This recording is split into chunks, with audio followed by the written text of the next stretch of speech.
نحمده ونصلي على رسوله الكريم اما بعد فاعوذ بالله السميع العليم من الشيطان الرجيم بسم الله الرحمن الرحيم له دعوة الحق والذين يدعون من دونه لا يستجيبون لهم بشيء إلا كباسط كفيه إلى الماء ليبلغ فاه وما هو ببالغه وما دعاء الكافرين إلا في ضلال۔ یہ سورۃ الرعد کی 14 نمبر آیت کریمہ ہے۔ اس میں اللہ وحدہ لا شریک نے ان لوگوں کا رد کیا ہے جو اللہ تعالی کے علاوہ دوسروں کو پکارتے ہیں اور وہ ان کی پکار کو کچھ بھی قبول نہیں کرتے۔ ترجمہ اس آیت کریمہ کا یہی بنتا ہے لہو دعوت الحق، کہ حق پکارنا صرف اسی کے لیے ہے، اللہ ہی کے لیے ہے حق پکارنا، اور جن کو وہ اس کے علاوہ پکارتے ہیں وہ ان کی پکار کچھ بھی قبول نہیں کرتے۔ اللہ تعالی چونکہ الہ برحق ہے اور الہ برحق ہی وہ اس لائق ہے کہ اسی کو ہی پکارا جائے، مصیبتوں، تکلیفوں اور پریشانیوں اور اضطراری حالتوں میں اس کے علاوہ کسی اور کو پکارنا یہ شرک ہے۔ اللہ تعالی نے سورۃ الاعراف 194 نمبر آیت کریمہ میں فرمایا ہے ان الذین تدعون من دون اللہ عباد امثالکم فادعوہم فلیستجیبوا لکم ان کنتم صادقین۔ بے شک جنہیں تم اللہ کے علاوہ پکارتے ہو وہ تمہارے جیسے بندے ہی ہیں، بس اگر تم سچے ہو تو انہیں پکارو تو وہ تمہاری پکار قبول کریں۔ اس سے پتہ چلتا ہے کہ یہ دور سے پکار کوئی قبول نہیں کرتا، کوئی سننے والا نہیں ہے اللہ تعالیٰ کے علاوہ، اور وہی مشکل کشا ہے، وہی حاجت روا ہے، اس کا کوئی شریک نہیں ہے۔ الہ اس کی جمع آلہہ آتی ہے، قرآن مجید میں بھی یہ لفظ استعمال ہوا ہے۔ الہ ایک ہے الہ برحق، یہ صرف اللہ ہے، اور دوسروں کو جو الہ کہا جاتا ہے نا، ان کا الہ ہونا یہ باطل ہے۔ الہ برحق یہ صرف اللہ ہے۔ قرآن مجید میں ہے سورہ حج کے اندر 62 نمبر آیت کریمہ میں ذالک بأن اللہ هو الحق وأن ما يدعون من دونه هو الباطل۔ یہ اس لیے کہ اللہ ہی ہے جو حق ہے، اللہ ہی ہے جو کہ حق ہے، حق، اور اس لیے کہ اس کے سوا وہ جسے بھی پکارتے ہیں وہی باطل ہے، یعنی ان کا الہ ہونا باطل ہے، الہ برحق ہونا یہ اللہ تعالیٰ کی خاص صفت ہے۔ تو وَأَنَّ اللَّهَ هُوَ الْعَلِيُّ الْكَبِيرُ، اور اس لیے کہ اللہ ہی بے حد بلند ہے، بہت بلند ہے، بہت بڑا ہے۔ تو اللہ وحدہ لا شریک وہ ہے الہ برحق، اس لیے لا الہ الا اللہ کا معنی ہے لا الہ بحق، لا الہ حق الا اللہ، یا لا معبود بحق الا اللہ، لا معبود حق الا اللہ، اللہ کا کوئی شریک نہیں ہے۔ جو یہ دعویٰ کرے کہ میں الہ ہوں، ایسا مدعی جو ہوتا ہے نا، یہ اس کی جزا ہے جہنم۔ قرآن مجید میں سورۃ الانبیاء میں اللہ وحدہ لا شریک نے بیان فرمایا ہے، سورہ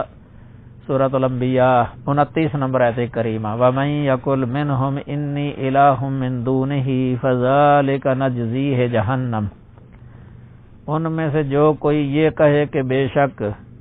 اس کے علاوہ میں الہ ہوں تو ایسے شخص کو ہم دوزخ جزا دیں گے۔ فرعون نے دعویٰ کیا تھا ما علمت لکم من الہ غیری، یہ سورۃ القصص ہے 38 نمبر آیت کریمہ کہ اے سردارو میرے علم میں میرے سوا تمہارا کوئی الہ نہیں ہے، اور اپنے آپ دعویٰ کیا انا ربکم الاعلی، سورۃ النازعات 24 نمبر آیت کریمہ۔ تو یہ مضمون کئی صورتوں کے اندر آیا ہے۔ اللہ تعالیٰ نے ایسے دعوے کرنے والے کو سمندر کے اندر غرق کر دیا تھا، بہت سخت سزا دی دنیا کے اندر ہی۔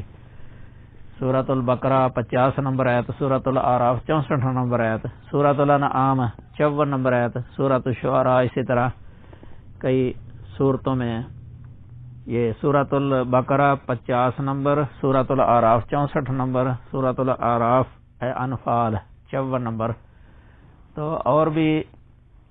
کئی جگہوں پر غرق ہوتے وقت ابھی روح نکلی نہیں تھی، اس وقت اس نے اس بات کا اعتراف کر لیا تھا لا الہ الا الذی آمنت بہ بنو اسرائیل، پہلے نفی کر رہا تھا ما علمت لکم من الہ غیری، اب وہ اقرار کر رہا ہے۔ عذاب سے جب پکڑا گیا تو لا الہ الا الذی آمنت بہ بنو اسرائیل، یہ سورہ یونس 90 نمبر آیت کریمہ کے اندر ہے۔ تو یہ الہ صرف اللہ ہی ہے، لا الہ الا اللہ۔ تو باقی جو بھی الوہیت کا دعویٰ کرتے ہیں یا جن کے بارے میں دعویٰ کیا گیا یہ سب باطل ہے، کفر ہے۔ لفظ اللہ الہ اس کا یہ اصل لغت کے اندر جو ہے نا اس کے بہت سارے معانی ہیں، بہت سارے معانی کا احتمال رکھتا ہے، اور یہ یاد رکھیں کہ جو لفظ اصل لغت میں کثیر معانی کا احتمال رکھتا ہو اور وہ سارے معانی اس لفظ کے مدلول کے کمالات کو ہی ظاہر کرتے ہیں، یہ اچھے معانی جس قدر اس کے اندر ہوں گے تو اس کا جو مسمى ہے یا مدلول ہے وہ اس کے کمالات ظاہر ہوں گے، بالخصوص جب کہ وہ لفظ کسی ذات کا اسم ہو۔ پھر اسماء میں سے بھی اسم علم ہو تو وہ لفظ اپنے اشتقاق کے اعتبار سے جتنے بھی معانی کا احتمال رکھتا ہے نا تو اس کے مسمى میں وہ تمام معانی ملحوظ ہوتے ہیں۔ لفظ الجلالہ، لفظ اللہ، یہ اصل میں الہ ہے، الہ، ال کے بغیر یہ الہ ہے،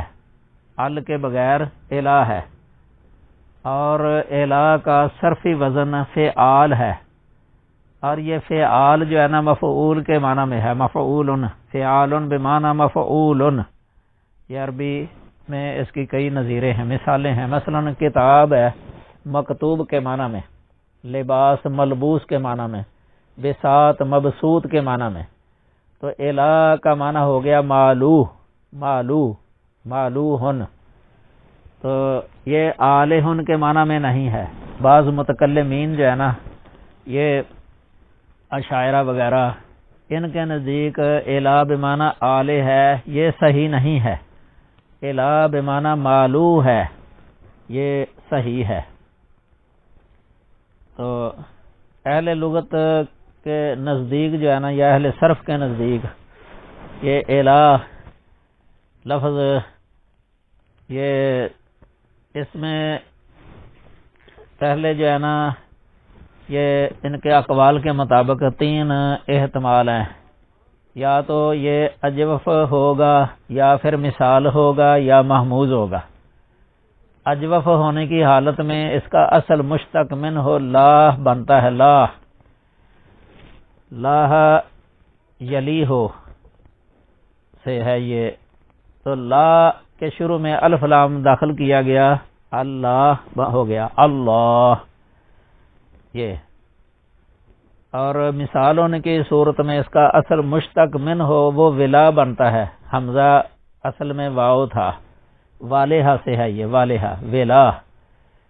یہ فعال کا وزن ہے اس کا۔ محموز ہونے کی صورت میں جو ہے نا اس کے اصل مشتق من ہو میں دو صورتیں ہیں، یا تو یہ باب فاتحہ سے ہے الہ یا الہ، یا یہ باب سامیہ سے ہے الہ یا الہ۔ فاتحہ سے ہو تو الہ بمعنی معلو یعنی معبود، معبود کے معنی میں ہے، اور سامیہ سے اگر ہو تو اس کی چار صورتیں بنتی ہیں، یا تو الہ سے ہے اس الہ سے کہ جس کا معنی تحیرہ ہوتا ہے، اور یا دوسری صورت ہے الہ تو الی فلان، اس سے ہے یہ الہ تو الی فلان۔ تیسرے نمبر پر تیسری صورت ہے الہ بمعنی فاضع، فاضع، اور چوتھی صورت جو ہے نا یہ ہے الہ الفصیل الی امہا سے، یہ تو اجمالی ہے۔ اب اس کی تفصیل جو ہے نا آپ جو ہے نا سماعت فرما سکتے ہیں کہ تاکہ ذہن نشین ہو جائے۔ الہ لفظ جو ہے نا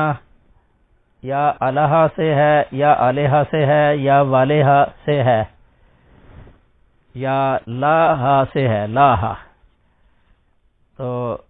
اگر والہ سے ہو یعنی مثال واوی تو پھر اس صورت میں الہ کا اصل جو ہے نا یہ ولا ہے، ولا، واو کو حمزہ سے بدل دیا گیا ہے، کیونکہ واو کے نیچے جب کسرہ آتا ہے نا، یہ کسرہ ہوتا ہے زیر یعنی، تو ثقل کا سبب ہوتا ہے یہ واو کے نیچے، کیونکہ واو حرف علت ہے، کسرہ جو ہے نا یہ ثقیل حرکت ہے، اس لیے واو کو حمزہ سے بدل دیا جاتا ہے، اور اس کی عربی کے اندر کئی نظیریں ہیں، مثلا وشاہن، یہ اصل میں یہ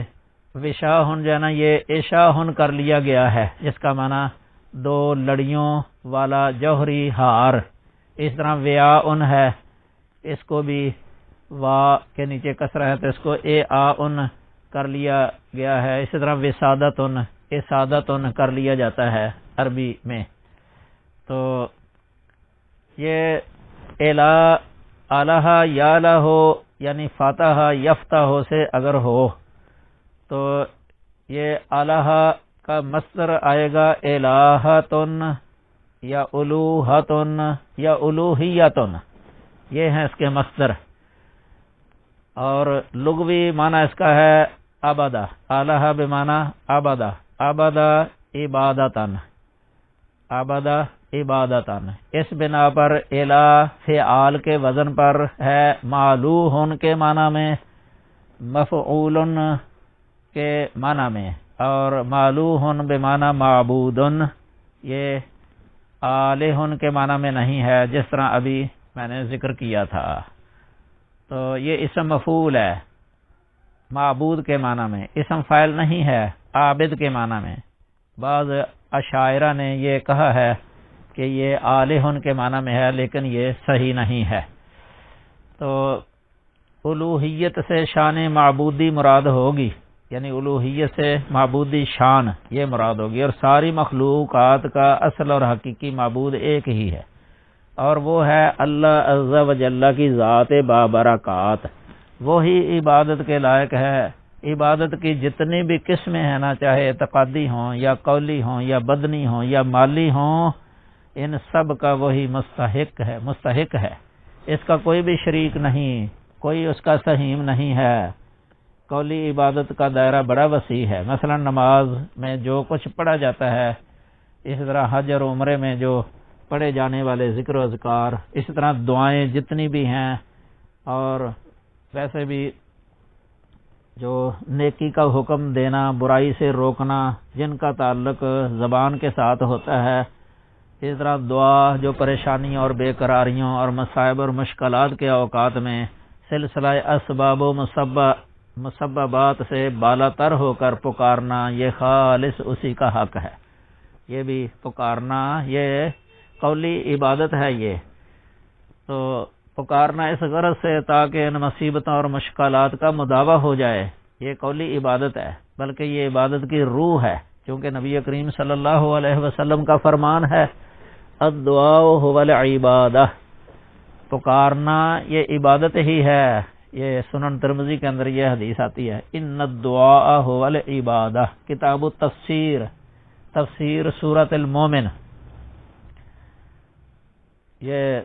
مسند احمد کے اندر بھی آئی ہے یہ حدیث، جلد 4 ہے، صفحہ 271۔ تو جو کوئی بے قراری کے وقت مصیبت کو ٹالنے کی خاطر سلسلہ اسباب سے بالا تر ہو کر اللہ تعالیٰ کے سوا کسی بڑی سے بڑی ہستی کو پکارتا ہے تو وہ اس ہستی کو اللہ تعالیٰ کا حق دے رہا ہے، وہ اسے اپنا الہ بنا رہا ہے۔ قرآن پاک میں اس سے سختی سے منع کیا گیا ہے، چنانچہ اللہ تعالیٰ نے فرمایا ہے وَلَا تَدْعُ مِن دُونِ اللَّهِ مَا لَا يَنْفَعُكَ وَلَا يَضُرُّكَ فَإِن فَعَلْتَ فَإِنَّكَ إِذًا مِّنَ الظَّالِمِينَ، سورہ یونس ہے 106 نمبر آیت، کہ اللہ کے علاوہ اس کو نہ پکار، اس کو نہ پکارا کر جو تجھے نفع نہیں دیتا اور نہ تجھے نقصان دیتا ہے۔ اگر تو نے یہ کیا، اگر تو نے پکارا تو تو اس وقت ظالموں میں سے ہو جائے گا۔ یہ شرک ہے نا، تو شرک کو ظلم تو کہا گیا ہے قرآن مجید کے اندر بھی، بلکہ ظلم عظیم کہا گیا ہے، ان الشرک لظلم عظیم، سورہ لقمان کے اندر، کہ شرک بہت بڑا ظلم ہے۔ یہ ہے آلہہ سے اگر ہو، اگر آلہہ سے ہے آلہہ الی فلان، یہ پہلا والہہ ہو گیا نا، دوسرا ہے آلہہ فاتحہ کے وزن پر، تیسرا ہو گیا آلہہ الی فلان سامیہ، یعنی محموز الفا فاعلہ، اور پہلا تھا، دوسرا تھا محموز الفا فاعلہ فاتحہ کے وزن پر، یہ ہے سامیہ کے وزن پر تیسرا، اور پہلا تھا والہہ، مثال واوی، والہہ یولا ہو، واجلہ یوجلو کی طرح۔ تو یہ ویسے والہہ کو جو ہے نا یہ راجع قرار نہیں دیا گیا اہل لغہ اور اہل صرف کے نزدیک، کیونکہ یہ بھی ایک قاعدہ ہے نا کہ اگر اصل جو جمع مکسر آتی ہے، کسی مفرد کی جمع جب بنائی جاتی ہے تو جمع مکسر میں اس کو اصل کی طرح لوٹا دیا جاتا ہے۔ اگر الہ اصل میں ولا ہوتا، ولا، تو جمع اس کی اولہہ ہونی چاہیے تھی، اولہہ، کیونکہ وا جمع کے اندر واپس آ جانی چاہیے تھی۔ جیسے عام کلمات کے اندر ایسے ہوتا ہے، جمع مکسر کے اندر، تصغیر میں بھی ایسے ہی ہوتا ہے، جس طرح ما ان کی جمع، ما ان اصل میں ماواہن تھا تو اس کی میا جمع آتی ہے تو ہا واپس آ جاتی ہے۔ تو بہرحال یہ جو آلہہ الی فلان ہے نا، یہ آلہہ باب سامیہ سے فاعلہ کے وزن پر ہے، اور یہ اس وقت بولتے ہیں جب کہ کوئی نازل شدہ مصیبت کے وقت گھبرا جائے تو وہ اس مصیبت سے بچنے کی خاطر کہیں پناہ تلاش کرے تو کوئی اس گھبرائے ہوئے اور مصیبت زدہ کی مصیبت کو دور کر دے اور اسے پناہ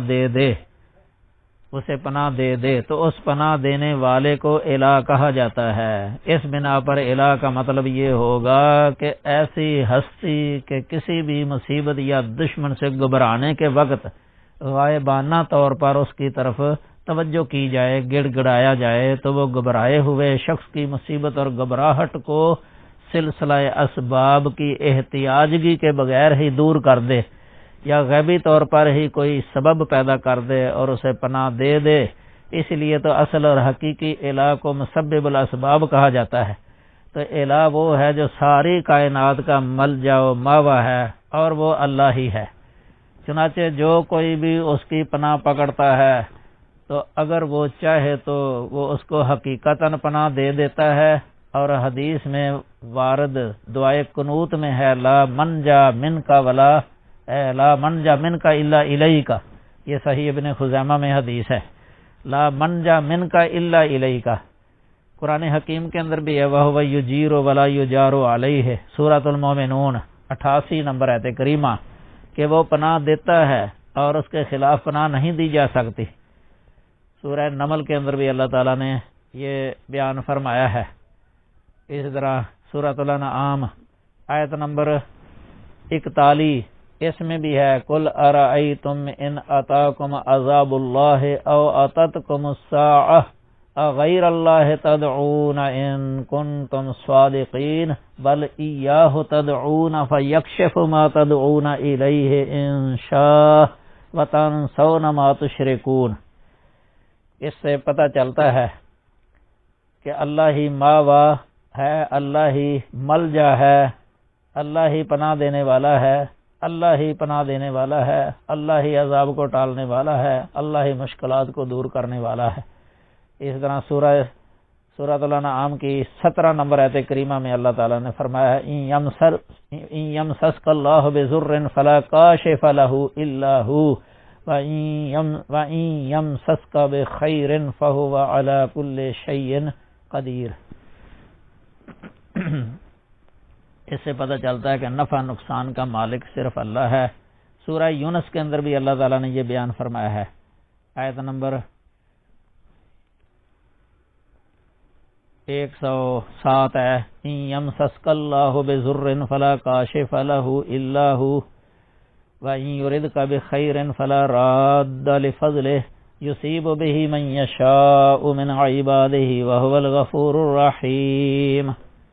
سورہ دخان میں 15 نمبر آیت اِنَّا كَاشِفُ الْعَذَابِ قَلِيلًا إِنَّكُمْ عَائِدُونَ۔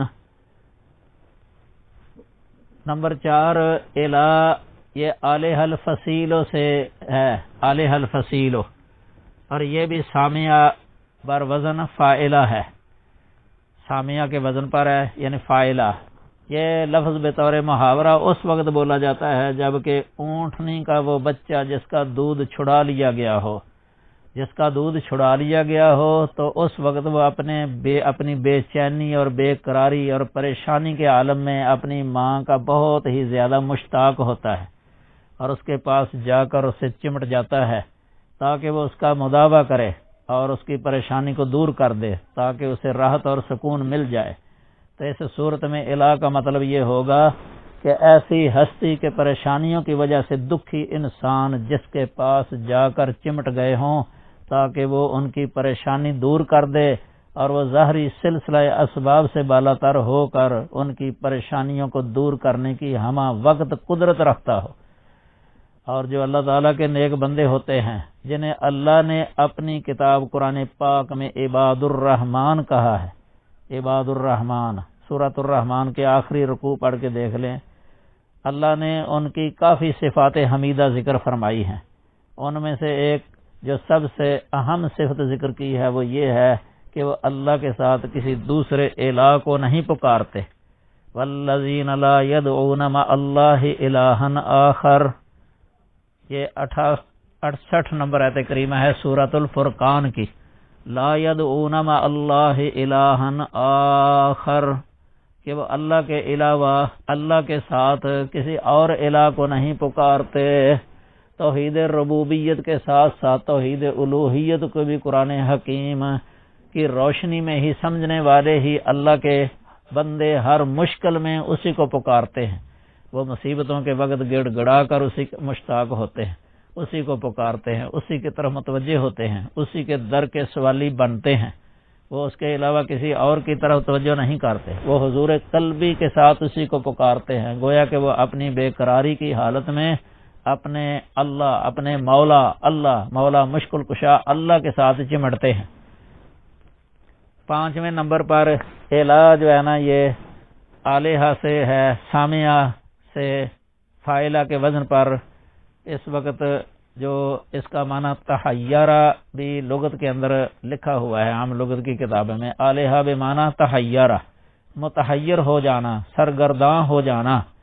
اس معنی کی مناسبت یہی ہے کہ کائنات میں اللہ ذوالجلال والاکرام کی عظیم اور عجیب قدرت کی عظیم نشانیاں جنہیں قرآن حمید میں آیات بینات اور براہین کے ساتھ تعبیر کیا گیا ہے، قدرت کی ان نشانیوں میں جب عقل و فہم رکھنے والے وہ لوگ جنہیں اللہ تعالی نے اولو الابصار اور اولو الالباب فرمایا ہے اور عبد منیب یہ بھی فرمایا ہے اللہ تعالیٰ نے من خشی الرحمن بالغیب وجاء بقلب منیب، قلب منیب رکھنے والے، رب سے رحمان سے غیبی طور پہ ڈرنے والے۔ یہ سورہ قاف والقرآن المجید 33 نمبر آیت کریمہ ہے۔ اس سے مراد اللہ کی توحید کو سمجھ کر اللہ کی طرف جھکنے والا دل، اور ایسا دل رکھنے والا شخص ہی قرآن کی نصیحت قبول کرتا ہے، اور وہی حاضر دماغی سے قرآن پاک سنتا ہے۔ لمن کان لہ قلب او القى السمع وهو شہید۔ یہ سورہ قاف والقرآن المجید 37 نمبر آیت کریمہ، یعنی یہی وہ لوگ ہیں کہ جب آسمان اور زمین کی بناوٹ اور تخلیق میں غور کرتے ہیں تو ان کی عقل دنگ رہ جاتی ہے، اور ان کی زبان سے یہ کلمات نکلتے ہیں: اے ہمارے رب، تو نے یہ بے مقصد پیدا نہیں کیا، تو پاک ہے، لہذا تو ہمیں آگ کے عذاب سے بچا۔ الذین یذکرون اللہ قیاما وقعودا وعلی جنوبہم ویتفکرون فی خلق السماوات والارض ربنا ما خلقت ھذا باطلا سبحانک فقنا عذاب النار۔ سورہ آل عمران 191 نمبر آیت کریمہ ہے۔ یہ کائنات میں دن رات اللہ کی قدرت کاملہ کے جو حیرت انگیز عجیب و غریب واقعات رونما ہوتے رہتے ہیں، ان میں بھی غور کیا جائے تو عقل حیرت میں پڑ جاتی ہے۔ قرآن پاک میں اللہ تعالیٰ نے اس طرح کے کافی وافی بیان فرمائے ہیں۔ فرعون کے گھر میں موسیٰ علیہ السلام کی پرورش کرانا، موسیٰ کو ان کی والدہ کی طرف لوٹا دینا، موسیٰ علیہ السلام کے عصا یعنی لاٹھی کو بہت بڑا سانپ بنا دینا، یہ اللہ کے حکم کے ساتھ ہی تھا۔ اگر موسیٰ علیہ السلام نے اپنے اختیار سے خود ہی وہ عصا سانپ بنایا ہوتا، اپنی لاٹھی سانپ بنائی ہوتی، تو انہیں اس سے ڈرنے کی کوئی ضرورت نہ تھی، حالانکہ وہ اس سے خوف کھا گئے تھے۔ اللہ تعالیٰ نے انہیں فرمایا تھا خذھا ولا تخف سنعیدھا سیرتھا الاولی۔ سورہ طٰہٰ، اے موسیٰ اسے پکڑ لے، مت ڈر، ان قریب ہم اس کو اس کی پہلی حالت میں لوٹا دیں گے، یعنی عصا ہی بنا دیں گے آپ کے ہاتھ میں۔ پھر جب موسیٰ علیہ السلام نے اپنا ہاتھ اپنے پہلو کی طرف ملایا تھا تو وہ کسی عیب کے بغیر ہی سفید چمکتا ہوا نکلا تھا۔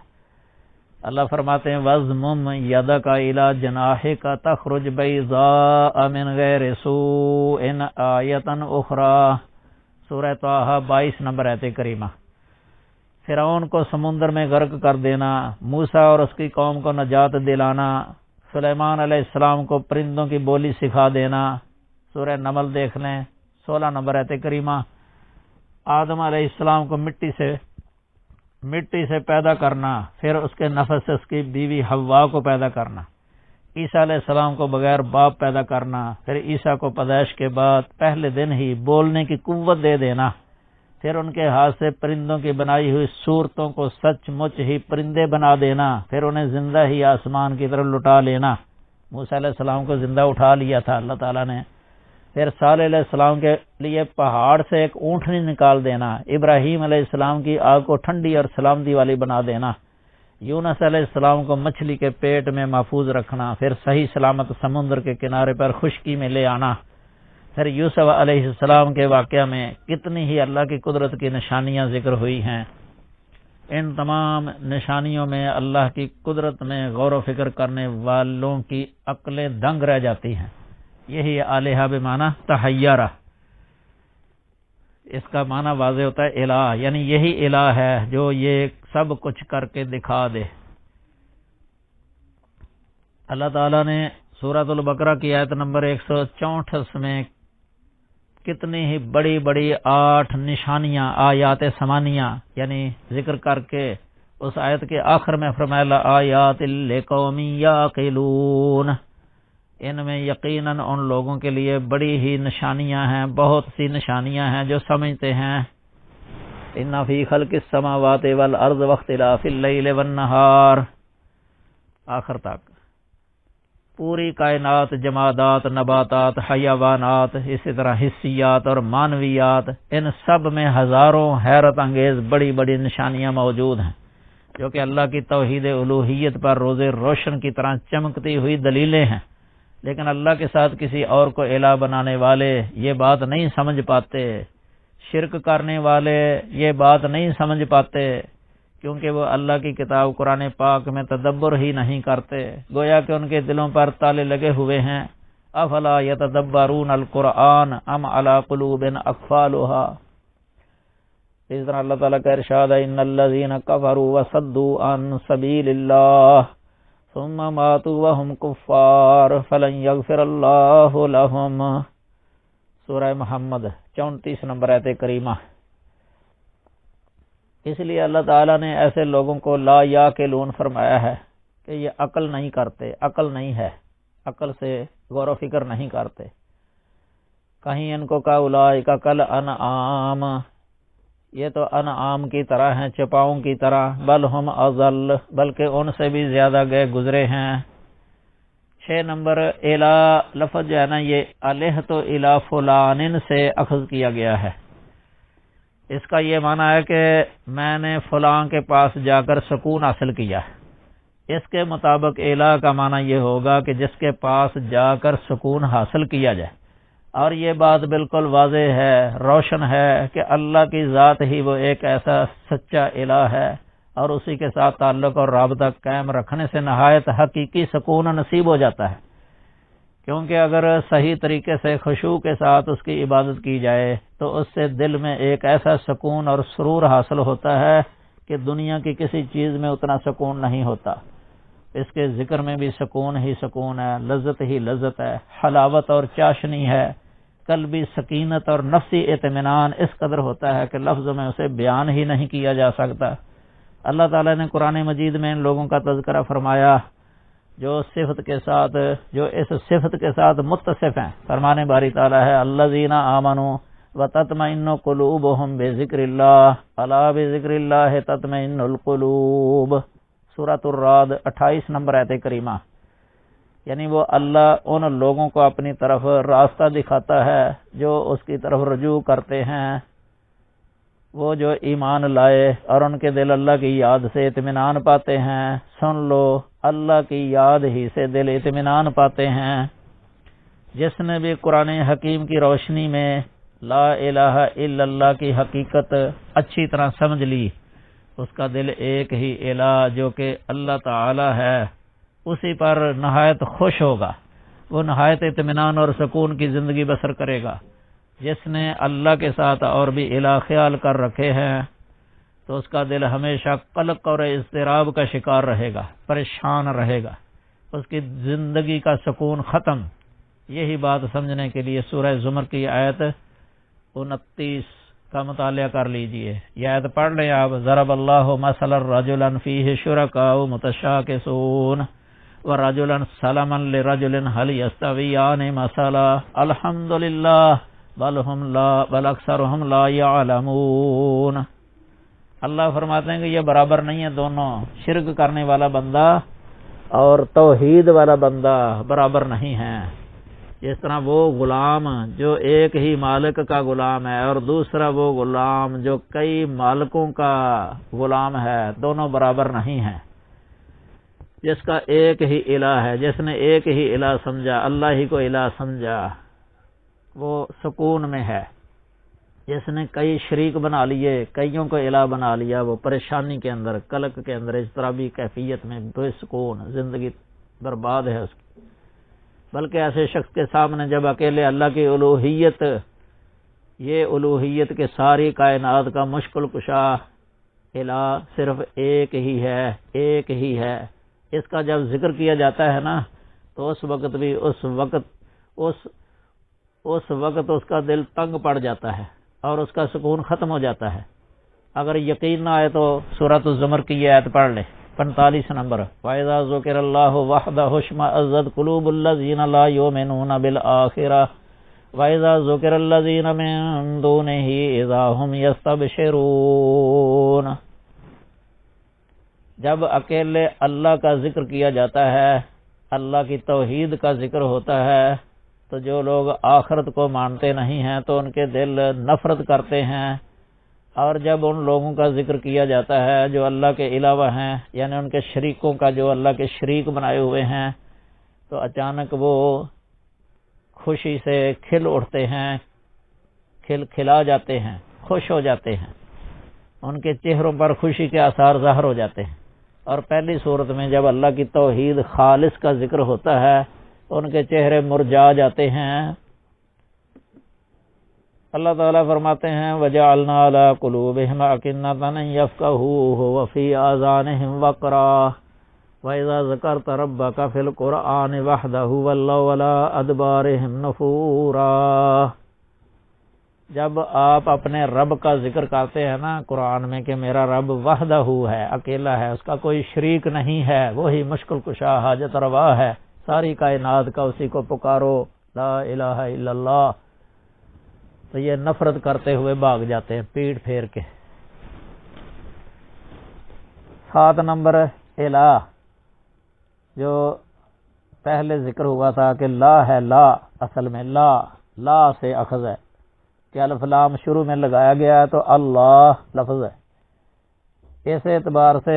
یہ اہل لغہ نے لکھا ہے کہ یہ سریانی زبان کا لفظ ہے، یہ عربی نہیں ہے، اور اس کے شروع میں ال داخل کیا گیا ہے نا، پھر لام میں ادغام کر دیا گیا ہے۔ اللہ لا ہن تھا تو الف لام کی وجہ سے، ال کی وجہ سے تنوین گر گئی ہے تو لا ہو گیا اللہ۔ لا یلی ہو کا معنی ہوتا ہے چھپنا اور بلند ہونا۔ اس کے مطابق جو ہے نا اس کا اطلاق ایسی ہستی پر ہے جو کہ اس دنیا میں لوگوں کی نگاہوں سے اوجل ہے اور وہ سب سے بالا تر ہے، وہ سب سے بالا تر ہے اور ان تمام عیوب اور نقائص سے بھی بلند اور پاک ہے جو اس کی یعنی شان نہیں ہے۔ موسیٰ علیہ السلام کو جب اللہ تعالیٰ سے ہم کلامی کا شرف حاصل ہوا تھا تو موسیٰ علیہ السلام نے اللہ سے عرض کیا، کیا عرض کیا تھا؟ رب ارینی انظر الیک، انظر الیک، یہ عرض کیا تھا، رب ارینی انظر الیک، قال لن ترانی ولكن انظر الى الجبل فإن استقر مكانه فسوف ترانی فلما تجلى ربه للجبل جعله دكا وخر موسى صعقا فلما افاق قال سبحانك تبت الیک وانا اول المؤمنین۔ یہ سورۃ الاعراف 143 نمبر آیت کریمہ ہے۔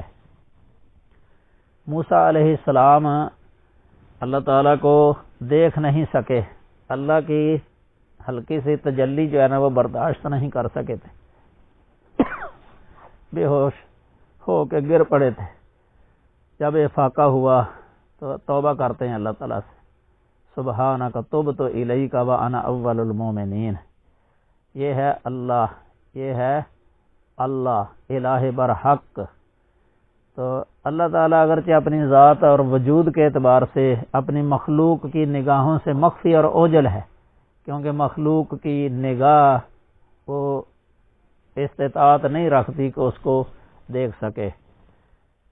تو لا تدرکہ الابصار وہو یدرک الابصار وہو اللطیف الخبیر، لیکن اپنی صفات کمالیہ، اپنی رحمت اور قدرت کے ہر طرف ظاہر ہونے والے آثار اور اپنی آیات بینہ مرئیہ اور مطلوبہ کے اعتبار سے وہ سب سے زیادہ ظاہر ہے، وہی اس ساری کائنات کا ثانی ہے، بنانے والا ہے، اور اس کائنات کی ہر چیز حتیٰ کہ ہر ذرہ وہ اس سے اللہ تعالیٰ کی معرفت حاصل ہوتی ہے، اللہ تعالیٰ کی معرفت حاصل ہوتی ہے۔ فی کل شیء لہ آیہ تدل علی انہ واحد، ہر چیز میں اس کی کوئی نہ کوئی ایسی نشانی ہے جو کہ اس کی وحدانیت کی دلیل ہے۔ قرآن پاک میں اللہ تعالیٰ نے بہت وسیع پیمانے پر کثیر آیات ذکر کر کے عام لوگوں کو اپنی توحید الوہیت خوب سمجھائی ہے، لیکن اکثر لوگ پھر بھی نہیں سمجھ پاتے۔ 8ویں نمبر پر یہ الہ بمعنی اقامہ بھی آیا ہے، الہ بمعنی اقامہ یعنی مقیم ہونا، اور اس کی وجہ یہی ہے کہ جو کسی کو اپنا الہ مقرر کر لیتا ہے تو گویا کہ وہ اس پر ٹھہر جاتا ہے اور وہ اسی کا ہو کر رہ جاتا ہے، اور عبادات کے وقت اس کی توجہ کا محور اس کا الہ ہی ہوتا ہے، اور وہ مشکلات و مصائب اور اضطراری اور لاچاری حالتوں کے اوقات میں اس سے کہیں دوسری طرف تجاوز نہیں کرتا، یعنی اس سے ہٹ کے دوسرے جس کو وہ الہ سمجھ رہا ہے اس سے ہٹ کے دوسری طرف وہ توجہ نہیں کرتا، جس کو وہ الہ نہیں سمجھتا تو اس کو اس طرف وہ توجہ نہیں کرتا، اضطراری بے کسی کے عالم میں وہ اسی کی طرف توجہ کرتا ہے جس کو وہ الہ سمجھتا ہے، دوسرے کو وہ الہ نہیں سمجھتا، اس کی طرف وہ توجہ بھی نہیں کرتا۔ اب جو لوگ اللہ تعالیٰ ہی کو اپنا الہ سمجھتے ہیں، اسی کو وہ مشکل کشا سمجھتے ہیں، اسی کو وہ حاجت روا یقین کرتے ہیں، وہ اپنی اضطراری حالتوں میں بے کسی کے عالم میں اسی کی طرف التجائیں کرتے ہیں، اسی کے آگے گڑ گڑاتے ہیں، اس پر استقامت اختیار کرتے ہیں، اس پر استقامت اختیار کرتے ہوئے اس پر جم جاتے ہیں۔ اس لیے اللہ تعالیٰ نے فرمایا ان الذین قالوا ربنا اللہ ثم استقاموا فلا خوف علیہم ولا هم یحزنون، یہ سورۃ الاحقاف 13 نمبر آیت کریمہ ہے کہ وہ اللہ کے حقوق میں اور اللہ کے حقوق میں کسی بڑی سے بڑی ہستی کو بھی شریک نہیں کرتے، حتیٰ کہ وہ بڑی قوت و طاقت رکھنے والے اللہ کے مقرب فرشتے جبرائیل علیہ السلام کو بھی اللہ کے کسی حق میں شریک نہیں کرتے، وہ غیبی طور پر جبرائیل سے استغاثہ نہیں کرتے۔ یہ ہے ان کا اپنے الہ برحق پر مقیم رہنا، یہی توحید ہے۔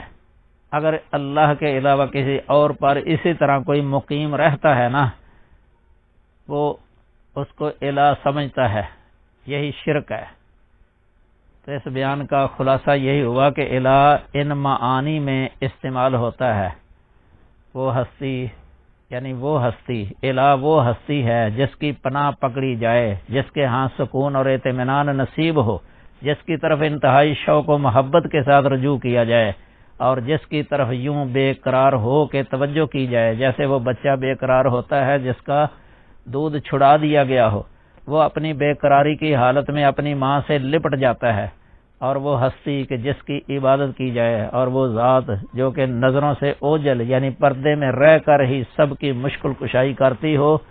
اور وہ سب سے بلند و بالا ہو۔ یہ بھی یاد رہے کہ یہ پناہ پکڑنا اور توجہ کرنا یہ سلسلہ اسباب و مسببات سے بالا تر ہو تو یہ اس کو الہ بنانا یا الہ سمجھنا ہوتا ہے، کیونکہ الہ مدد کرنے میں اسباب و وسائل کا محتاج نہیں ہوتا، یعنی جو الہ ہے نا وہ کسی کی مدد کرے تو وہ وسائل اور ذرائع کا محتاج نہیں ہوتا، بلکہ کن کہہ کے جب چاہے جیسے چاہے ہر وقت مدد کرنے پر کمال قدرت رکھنے والا ہوتا ہے، اس کے ارادے کو کوئی پھیر اور ٹال نہیں سکتا، جب وہ مدد کرنا چاہے تو کوئی اس کو روک نہیں سکتا، اگر وہ مدد نہ کرنا چاہے تو کوئی مدد کر نہیں سکتا۔ علامہ ابن قیم رحمہ اللہ تعالی فرماتے ہیں الہ سے مراد وہ ذات ہے کہ دل جس کی محبت میں بے قرار ہوتے ہوں، اسی کی جلالت شان سے مرعوب ہوں، اسی کی طرف رجوع کرتے ہوں، اسی کا اکرام و تعظیم کرتے ہوں، اسی کے سامنے ذلت خضوع اور خوف سے پیش آتے ہوں، اسی سے امیدیں باندھتے ہوں، اسی پر بھروسہ رکھتے ہوں۔ امام ابو العباس ابن تیمیہ شیخ الاسلام فرماتے ہیں الہ وہ ذات ہے کہ جس کے ساتھ دل انتہا درجے کی محبت رکھتے ہوں، انتہا درجے کی تعظیم اور اجلال و اکرام کرتے ہوں، انتہا درجے کا خوف اور رجا بھی اسی سے رکھتے ہوں، اور ایسے ہی تمام امور اسی سے متعلق رکھتے ہوں۔ اس بیان سے لفظ اللہ کی جامعیت کھل کر واضح ہو جانی چاہیے، لفظ اللہ کی بڑی جامعیت ہے۔ امام ابن قیم رحمہ اللہ نے اس کی جامعیت کو مد نظر رکھتے ہوئے اس کی بھی وضاحت کر دی ہے، اور وہ یہ فرماتے ہیں کہ اس کے مانوی خصائص کا احاطہ ہو ہی نہیں سکتا، اللہ کے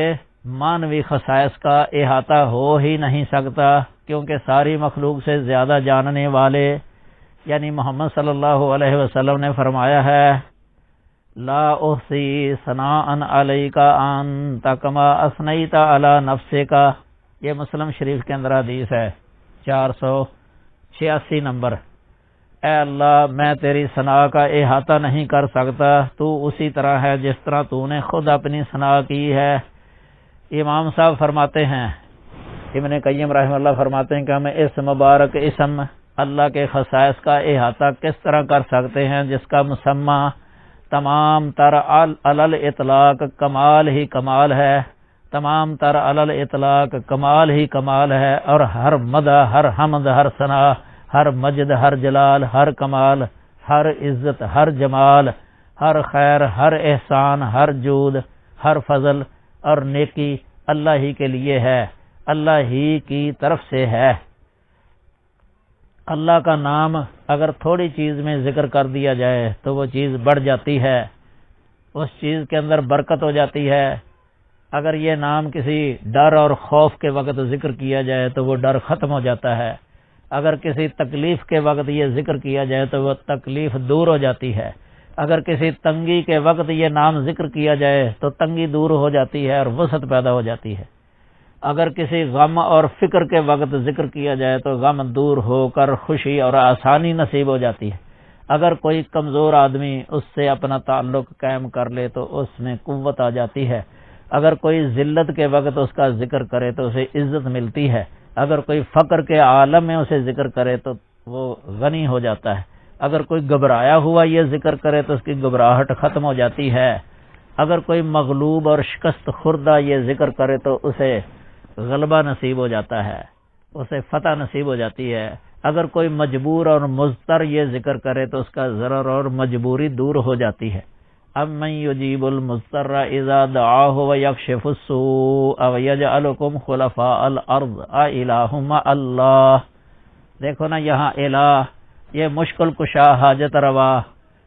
اس کے لیے یہ لفظ استعمال کیا گیا ہے۔ جس طرح حضرت یونس علیہ السلام نے مچھلی کے پیٹ میں یہ لفظ استعمال کیا نا، لا الہ الا انت سبحانک انی کنت من الظالمین، وہاں بھی اسی معنی میں استعمال ہوا ہے، مشکل کشا، حاجت روا، اضطراری حالت کو دور کرنے والا، مضطر کی، بے کس کی، لاچار اور بے سہارا کی پکار کو سننے والا اللہ تعالیٰ کے علاوہ کوئی نہیں ہے۔ فرماتے ہیں اگر کہیں پناہ تلاش کرنے والا کوئی بھاگا ہوا شخص یہ ذکر کرے تو اسے پناہ مل جائے گی، یہی وہ اسم مبارک ہے جس کی وجہ سے بڑی مصیبت دور ہو جاتی ہے، برکات نازل ہوتی ہیں، دعائیں قبول ہوتی ہیں، گناہ معاف کر دیے جاتے ہیں، برائیاں رفع کر دی جاتی ہیں، نیکیاں حاصل کی جاتی ہیں۔ یہ ہدایت المستفید کتاب التوحید کی شرافت المجید کا ترجمہ ہے، اس کی پہلی جلد صفحہ 108 سے 110 تک جو ہے نا لفظ اللہ کا یہ حافظ ابن قیم رحمہ اللہ کے قول کے ساتھ تعارف ذکر کیا گیا ہے، اسے دیکھ لیا جائے تو اس اچھے بیان، یعنی یہ حافظ ابن قیم رحمہ اللہ کا جو بیان ہے نا، عمدہ نفیس بیان ہے، اس کے مطابق ذات باری تعالیٰ کا یہ اسم مبارک اللہ، اس کے تمام اسماء، اس کے تمام اسماء حسنہ اور تمام صفات کمالیہ کو جامع ہے۔ اس میں گرامی اتنا جامعیت ہے اس کے اندر، اس کی تعریف اس طرح بھی کی گئی ہے، عالم لذات الواجب الوجود المستجمع جمیع صفات الکمال المنزہ عن النقائص والعیوب۔ یہ مبارک نام ایسی ذات کا نام ہے جس کا موجود ہونا لازمی ہے، واجب الوجود، جس کا موجود ہونا لازمی ہے، اور یہ مبارک نام اللہ تعالیٰ کی تمام صفات کمال کو جمع کرنے والا ہے اور تمام نقائص اور عیوب سے منزہ اور پاک ہے۔ قرآن مجید سے بھی واضح معلوم ہوتا ہے کہ یہ بات بالکل درست ہے۔ یہ اسم مبارک قرآن پاک میں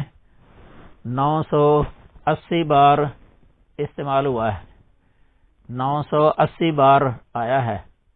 آپ المعجم المفارس الفاظ القرآن الکریم محمد فؤاد عبدالباقی رحمہ اللہ کی یہ دیکھ سکتے ہیں، لفظ اللہ نیچے 980 تعداد لکھی ہوئی ہے، اتنی بار آیا ہے، اور یہ کبھی بھی نحوی صفت یا بلاغی نعت بن کر استعمال نہیں ہوا،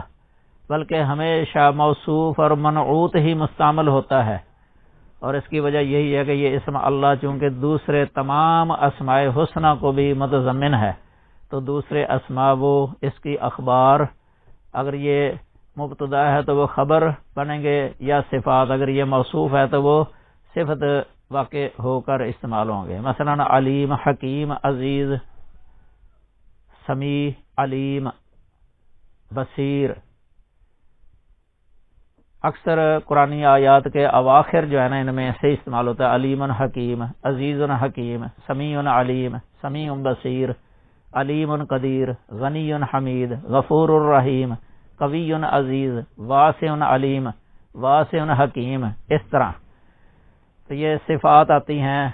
اس اسم مبارک کی، اللہ تعالیٰ کی ذات کی، اور یہ تمام اسماء مبارکہ جو اللہ تعالیٰ کی صفات کمالیہ ہیں ان پر بھی دلالت کرتے ہیں یہ۔ مثلا الحی کمال حیات والا، العلیم کمال علم والا، الحکیم کمال حکمت والا، العزیز کمال عزت و غلبہ والا، السمیع کمال سمع والا، سننے والا، البصیر کمال بصر یعنی دیکھنے والا، الحمید کمال حمد و تعریف والا، القدیر کمال قدرت والا، الغنی کمال غنا والا، الغفور کمال رحمت والا، العفو کمال عفو والا، الرحمن بے حد کمال رحمت والا، الرحیم کمال رحمت والا، القوی کمال قوت والا، الجلیل کمال جلالت والا، الجمیل کمال جمال والا، وغیرہ۔ یہ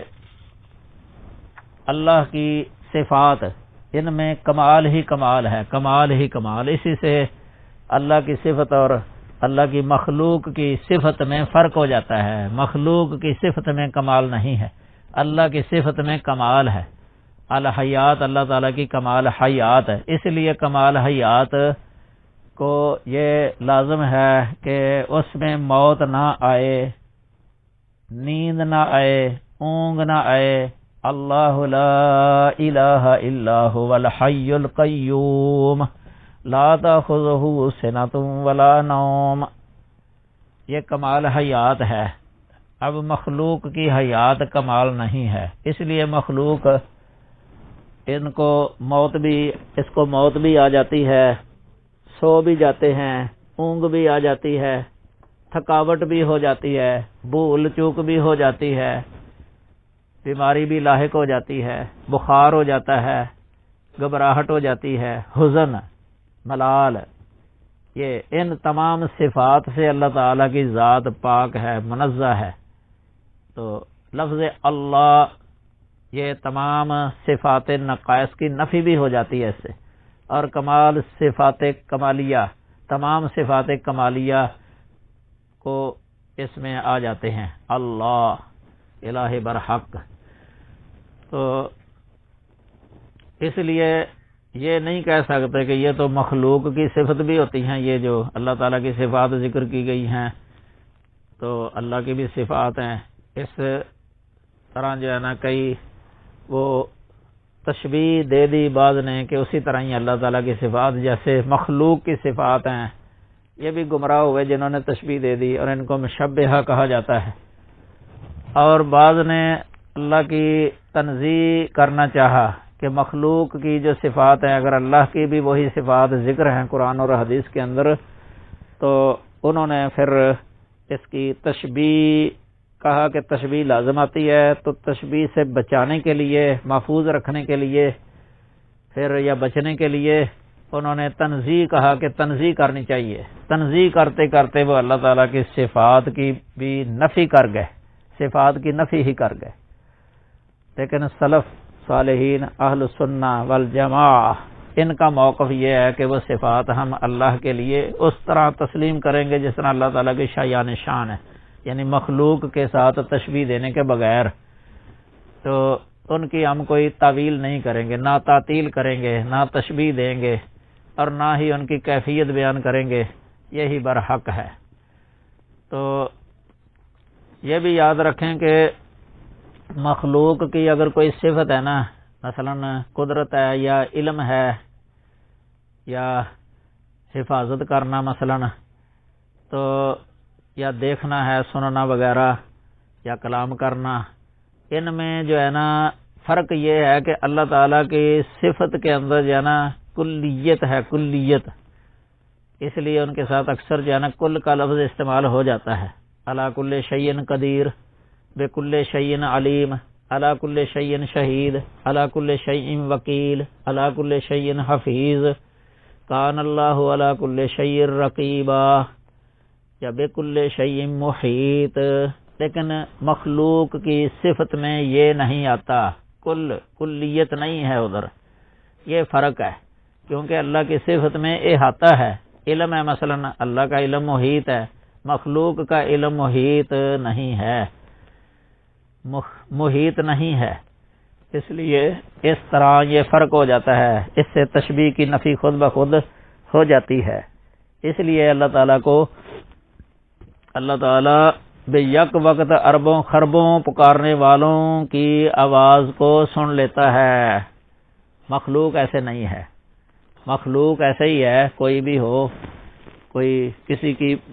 بات سنتا ہے، ایک بات کرنے والا اس سے بات کرے تو وہ سن سکتا ہے، وہ بھی وہ جو اس کے کانوں تک پہنچ جاتی ہے. لیکن اللہ کی شان یہ ہے کہ وہ اربوں خربوں آوازیں اپنی اپنی زبان میں، جس طرح کو سری ہو یا مخفی ہو، جیسے بھی ہو،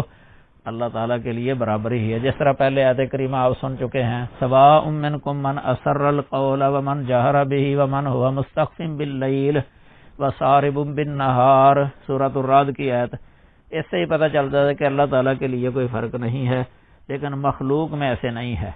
تو یہ کل جو آیا ہے نا اللہ تعالیٰ کی صفات کے ساتھ اور اس کے تعارف میں، یہ کل سے بھی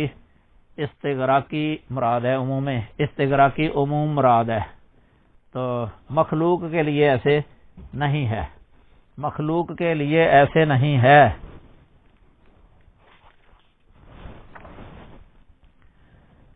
اللہ تعالیٰ کا دیکھنا محیط ہے، ہر شے کو ہر وقت کمال درجے کا، یعنی کوئی شے ایک ذرہ بھی اوجل نہیں ہے اللہ تعالیٰ کے دیکھنے سے. اللہ ہر شے کو بھی یک وقت جو ہے نا ایک ذرے کو وہ جانتا بھی ہے، دیکھتا بھی ہے، یہ اس کے لیے کوئی فرق نہیں ہے. تو اللہ وحدہ لا شریک کی صفت جو ہے نا وہ کمالی ہی کمالی ہے. یہ ہے لا الہ الا اللہ، لا الہ الا ہو. یہ قرآن مجید کے اندر لا الہ الا اللہ یا لا الہ الا ہو 25 بار آیا ہے. اس میں 2 حصے ہیں، پہلا حصہ نفی پر مشتمل ہے اور دوسرا حصہ اس بات پر مشتمل ہے. اس بات پر مشتمل ہے. اگر یہ کلمہ صرف اس بات پر ہی مشتمل ہوتا تو یہ کلمہ خالص توحید کا کلمہ نہیں ہونا تھا. مثلا اگر یہ کہا جاتا اللہ الہ، اللہ الہ ہے، تو دوسرے لوگوں نے جو الہ بنائے ہوئے ہیں، جو اپنے نظام میں الہ مقرر کیے ہوئے ہیں، تو ان کی نفی نہیں ہونی تھی اللہ الہ کہنے سے. تو حالانکہ اللہ تعالیٰ نے ان کی نفی کی ہے. یہ حصر والا طریقہ ہے، لا الہ یعنی پہلے نفی ہے، اس کے بعد اللہ کے ساتھ جو ہے نا اس بات ہے لا الہ الا اللہ، یعنی غیر اللہ سے الوہیت کی نفی ہے، پھر اللہ کے ساتھ الوہیت کی صفت جو ہے نا یہ خاص کر دی گئی ہے لا الہ الا اللہ. یہ لا نفی جنس کا ہے، یہ کسر الموصوف ہے، کسر الصفات علی الموصوف بنتا ہے. یہ بلاغت کی یعنی فن بلاغت میں کسر الصفات علی الموصوف، یعنی یہ صفت الوہیت جو ہے نا یہ موصوف یعنی اللہ تعالیٰ کے ساتھ خاص کر دی گئی ہے اور خاص ہے واقع اور حقیقت کے اندر بھی. تو اللہ وحدہ لا شریک کا کوئی بھی شریک اور سہیم نہیں ہے. یہ الہ صرف ایک ہی ہے. جب نبی کریم صلی اللہ علیہ وسلم نے اعلان کیا تھا توحید کا لا الہ الا اللہ، تو مشرکین نے کہا تھا اجعل الہۃ الہ واحدہ، کہ اس نے کئی الہوں کو ایک ہی الہ بنا دیا. الہ تو بہت ہیں، اس نے کہا ایک ہی الہ ہے. اللہ تعالیٰ نے اس کا رد کیا ہے کہ نہیں، اللہ نے کوئی الہ نہیں بنایا. اجعلنا من دون الرحمن آلہہ، سورہ زخرف. تو اللہ تعالیٰ کسی کو الہ نہیں، اللہ تعالیٰ نے کسی کو الہ نہیں بنایا اپنا. جو کہہ دیتے ہیں نا کہ اللہ تعالیٰ نے ان کو قدرت دی ہے، اللہ نے ان کو پاور دی ہے، اللہ تعالیٰ کے ماتحت ہے، یہ اللہ کا دین ہے، اللہ کی عطا ہے ان کو، یہ جھوٹ ہے، کیونکہ اللہ تعالیٰ تو اپنا کسی کو شریک بناتا ہی نہیں ہے۔ ولا یشرک فی حکمہ احدا، سورۃ القاف 26 نمبر آیت کریمہ۔ اللہ اپنی صفت کسی کو عطا نہیں فرماتا، اپنی صفت اللہ ہی مختار کل ہے، اللہ ہی صاحب تصرف ہے، مختار کل ہے، اللہ ہی مشکل کشا حاجت روا ہے، اس کا کوئی بھی شریک نہیں ہے، وہ وحدہ لا شریک ہے۔ اللہ تعالی ہمیں کتاب و سنت کو سمجھنے کی توفیق عطا فرمائے، اللہ تعالی ہمیں توحید کو سمجھنے کی توفیق عطا فرمائے، ہم اسی کو پکاریں اور اسی کو مشکل کشا سمجھیں، اسی کو حاجت روا سمجھیں۔ اللہ کا کوئی بھی شریک نہیں ہے، یہی نبیوں کی دعوت ہے، تمام نبیوں کی۔ اللہ ہمیں اسی پر موت دے اور اسی پر زندہ رکھے، اور ہمیں آخرت کے اندر قبر سے عذاب سے بھی بچائے اور جنت کے اندر داخل کرے۔ یہ مضمون تو بہت زیادہ طویل ہے، بہت زیادہ طویل، لیکن 1 گھنٹے کا تقریباً یہ درس ہو چکا ہے۔ یہ درس پہلا ہے، اور اس کے بعد وہ دوسرا درس ہے، وہ بھی اسی کے بارے میں ہے، جس درس کے اندر یہ پڑھا گیا ہے خطبہ پورا، اور قل یا اہل الکتاب تعالوا الی کلمۃ، یہ درس دوسرا ہے، اور جس میں یہ مختصر خطبہ پڑھا گیا ہے، یہ درس یہ پہلا ہے۔ اللہ تعالی ہمیں کتاب و سنت کے مطابق عقیدہ رکھنے اور عمل کرنے کی توفیق عطا فرمائے۔ وآخر دعوانا الحمد للہ رب العالمین، والسلام علیکم ورحمۃ اللہ وبرکاتہ۔